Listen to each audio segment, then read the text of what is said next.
नमस्कार, फिर पैसा बोलता है में आपका स्वागत है। मैं आनंद श्रीनिवासन। आज शनिवार है, आपका सवाल का जवाब देने का समय आ गया है। मैडम जी हमारे साथ हैं, तो मैडम सवाल पूछेंगी, मैं जवाब दूँगा। नमस्ते सर। नमस्ते। सर आज के क्वेश्चंस हमारे थोड़े वही पर्सनल फाइनेंस पे बेस्ड हैं। लोगों को वो वीडियोस बहुत पसंद आए थे तो हमने सोचा आपसे और टिप्स लें ताकि लोगों का पोर्टफोलियो अच्छा रहे। उनके जो दिमाग में क्वेश्चंस हैं वो हम आपसे थोड़ा पूछेंगे। सर सिबिल स्कोर कैसे काम करता है और अगर वो बैड रेटिंग है उसकी तो उसको फिक्स कैसे करते हैं? सो 92-93 के बाद तो बैंक्स को पता लगा उसके समय उस समय में 2000 के पहले हम बोल सकते हैं, तो एक बैंक को पता नहीं था कि दूसरा बैंक ने आपको लोन दिया है कि नहीं। तो वेस्टर्न वर्ल्ड में एक क्रेडिट स्कोर नाम का एक कंपनी ही था, ट्रांस यूनियन जैसे कंपनीज।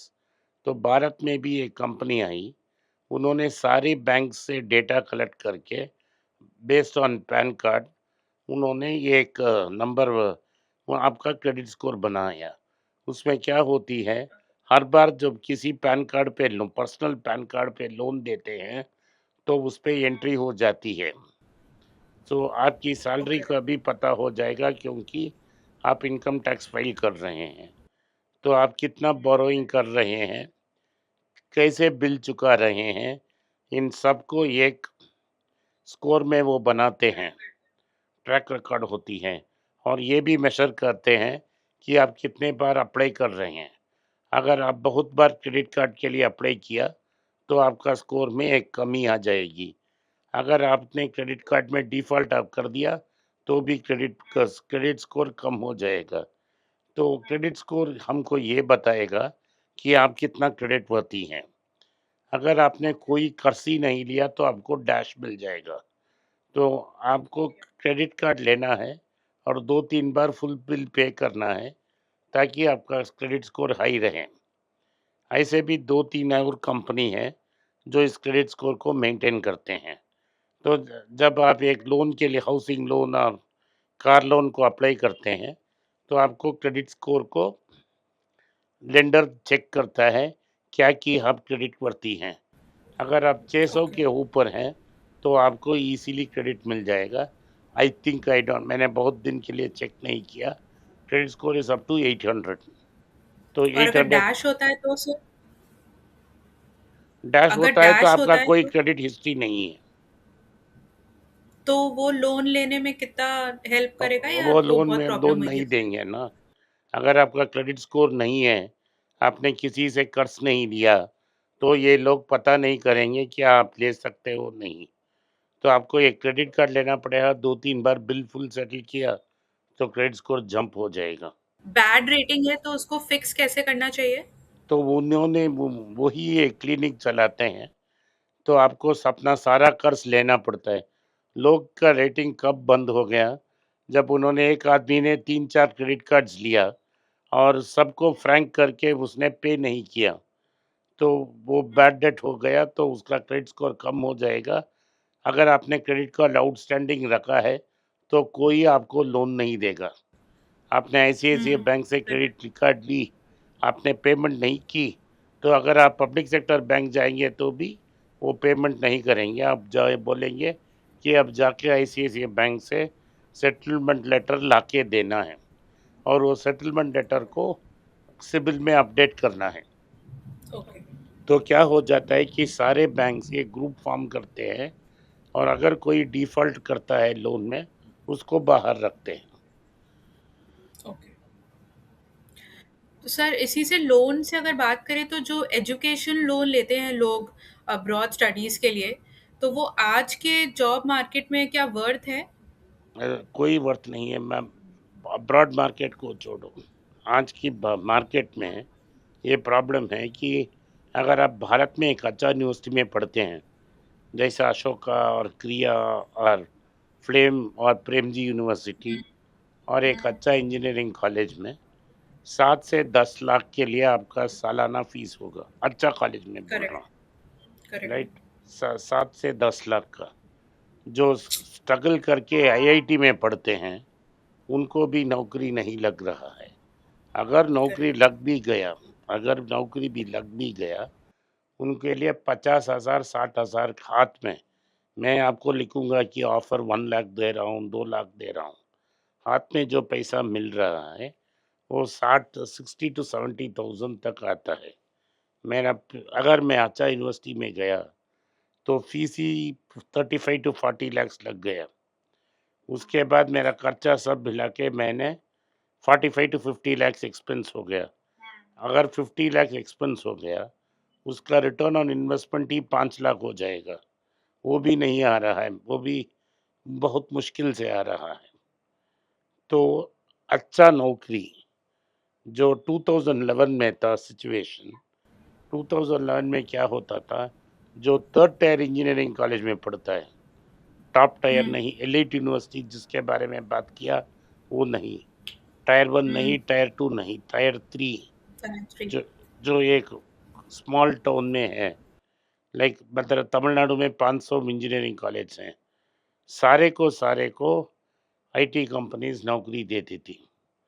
80% लोगों को 15 20 25 हज़ार में सैलरी मिल जाती थी। आपने दुबई की बात की तो दुबई में एक आदमी मिला था, एक लड़का मिला था। उसने मुझसे पूछा, 10 साल पहले मैं टीसीएस में ज्वाइन किया, मेरा स्टार्टिंग सैलरी 18,000 था। अब मेरा भाई जो मुझसे 9 साल कम है, उन्होंने भी टीसीएस ज्वाइन किया, उनका तनख्वाह भी 18,000 है। हाँ। हाँ, तो 10 साल में उस कंपनी में कुछ बढ़ावा नहीं ग्रोथ हुआ, नहीं। सैलरी हुआ। तो बोला क्या सेम सैलरी है? मैंने बोला भैया ठीक से देखो, आपको सोने के साथ उसको कंपेयर करना चाहिए। 10 साल पहले सोना का दाम 3,500 से 400 में था, तो आपको 4.5 ग्राम से लेके 5 ग्राम तक का तनख्वाह मिलता था। अपना भाई को 1 ग्राम 1.25 ग्राम सैलरी मिल रहा है, तो आपकी सैलरी से 30% सैलरी उसको मिल रही है। अगर आपका सैलरी 10,000 था, रियल टर्म्स में का सैलरी 3,000 4,000 है। तीन। सो जो 18,000 कमाता है, उसका भाई का सैलरी 3,500 से 5,000 रुपीज है। तो यही हाल हमारा हो रहा है, इसीलिए बच्चे बंद स्ट्रीट्स में आ रहे हैं। तो सारी जगह में नौकरी की कमी है, और जब नौकरी भी लगती है, तनख्वाह की कमी तो बहुत ज़्यादा सैलरी। है। सर, क्या हमें जो हेल्थ इंश्योरेंस में नॉन क्लेम बोनस होता है वो कैसे वर्क करता है? अगर आपने 10 लाख का इंश्योरेंस ली थी और 1 साल के लिए आपने क्लेम नहीं किया, तो अगले साल ये 11 लाख हो जाता है। तो नॉर्मल आईआरडीए रूल्स में 5 इयर्स के लिए कैरी फॉरवर्ड कर सकते हैं। सो 10 लाख का 15 लाख हो सकता है। ओके। कुछ इंश्योरेंस कंपनी 10 लाख को 20 लाख कर सकते हैं। लेकिन अगर आपने एक बार 1 लाख क्लेम कर लिया, वो 20 हम्म। लाख से सिर्फ वापस 10 लाख आ जाएगा। Oh. No claim bonus is no claim bonus. तो अगर आपका 10 लाख का क्लेम 15 लाख तक गया और आपने 50,000 के लिए यूज किया, तो अब हाँ। वापस 10 लाख तक आ पहुंच जाए जाएगा। 10 लाख। सर, क्या हम जैसे अभी बैंक्स की बात कर रहे थे, तो क्या स्मॉल फाइनेंस बैंक्स में अपना इमरजेंसी फंड रखना सेफ होता है? मेरा ओपिनियन है कि आप गोल्ड में ले लो यार, इमरजेंसी पैसा आपको नहीं चाहिए। अगर ये गोल्ड कॉइन में है, अब उसमें रिंग डाल के आप उसको प्लेज भी कर सकते हैं, बेच भी कर सकते हैं। अगर हम्म। आपने 5 साल के लिए गोल्ड को यूज़ नहीं किया, 15,000 का इमरजेंसी कैश अगर आप बैंक में रखते हैं, तो इंटरेस्ट सब मिला के 20,000 होगा, लेकिन ये करेक्ट। 25,000 हो जाएगा। तो मेरा ओपिनियन से आपको अगर इमरजेंसी कैश रखना है, उसे फिजिकल तो वो गोल्ड में गोल्ड रख डिपॉजिट। रखे। सर, आज का last question on personal finance. अगर पीएफ सेविंग्स को लोन रीपे करने के लिए यूज करना चाहिए कि नहीं करना अगर चाहिए? हाउसिंग लोन है तो यूज़ कर सकते हैं, बट पर्सनल लोन और क्रेडिट कार्ड लोन के लिए यूज़ मत कीजिए। ये लॉन्ग टर्म सेविंग्स हैं, अपने लॉन्ग टर्म इम्पैक्ट के लिए जब मेरे जैसे बुढ़े हो जाएंगे, 60 साल के हो जाएंगे, मैं 10 महीने में 60 साल का हो जाऊंगा, तो अगर मैं 60 साल जब रिटायरमेंट आ जाएगी तो पीएफ ही आपको काम आएगी।